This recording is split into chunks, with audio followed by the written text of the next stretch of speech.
да размисли како се однесува тој и сите до поредо со нас македонците.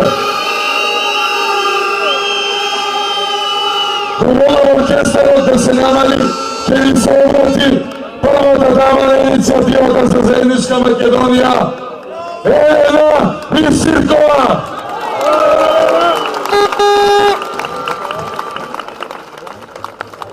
Почитувани граѓани на Република Македонија, македонски народе, нашето второ име е непокор.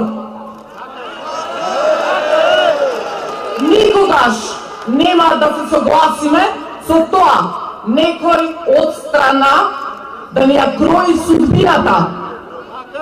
Нашата територија беше прекројувана многу пати. Ние имаме денес 1/3 од неа.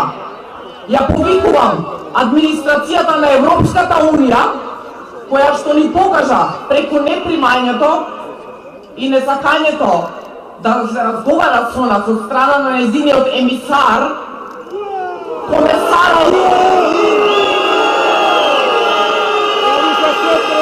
Јоханес Хан.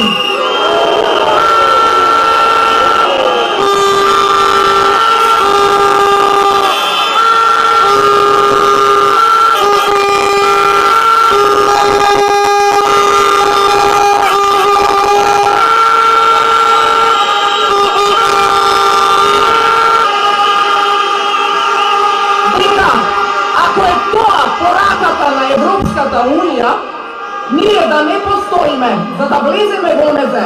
Прашање е дали нашиот народ го сака тоа.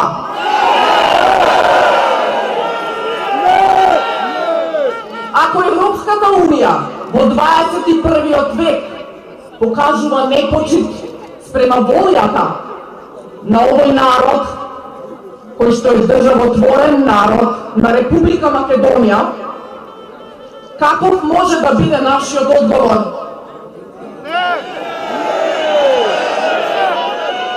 Ке го цитирам професор доктор Димитар Мирчев, кој што не е повеќе со нас, политиколог. Ние не зависиме од Европската Унија, која што е во распад. Македонија може да обстои сама ако работите ги земеме во своја рака. А мора да ги земеме затоа што се работи за нашата судбина и судбината на нашите потомци и деца кои што треба да живеат и понатаму овде, на овие простори. Од администрацијата на Европската Унија можеби доаѓа време да побараме ревизија на Букурештскиот договор од 1913 година.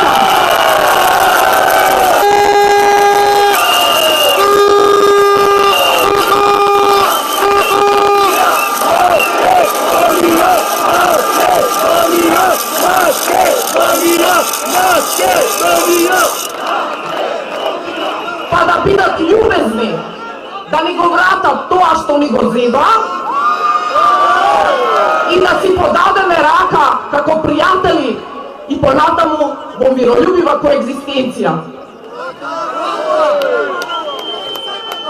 Почитувани граѓани на Република Македонија, денес сум длабоко трогната што ве гледам во оваков број. Од вас зборува нашиот дух, кој што наназад со илјадници години го имаме од нашите предци. Не може никој да ни го одземе тоа, наследството од македонските кралски династии. Еден дел само да сме потомци нивни, а тоа може да се докаже во институтите за генетика во Швајцарија. Овој дух денес го покажува тоа. Ако има потреба, сите заедно сплотени. Тоа беше и основната цел на нашата иницијатива. Да се сплотиме надпартиски, сите заедно. Со висшиот интерес за обстојување и одбранување на суверенитетот на нашата држава. Ви благодарам од се срце и ви се поклонувам. Се надевам дека ќе продолжиме и понатаму да живее